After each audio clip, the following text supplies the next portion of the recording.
Dito ako yun sa paggawa ng mga sasakyan. Ayan, napalikod ko ang aking sasakyan.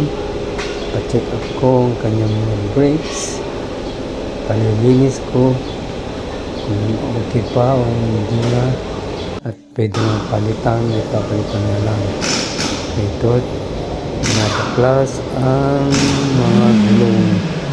Yan ang aking mekaniko. Yan ang galing mo. Plus na niya.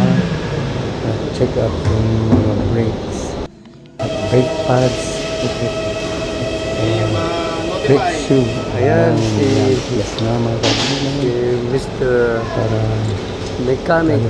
safety palagi sa Pinapalitan na niya ang brake While shoe driving. ng aking sakyan Kailangan para safety measures. iwas disgrasya. Mga abang Mga nagmamaneho. kaibigan, thanks for Thanks for viewing. viewing.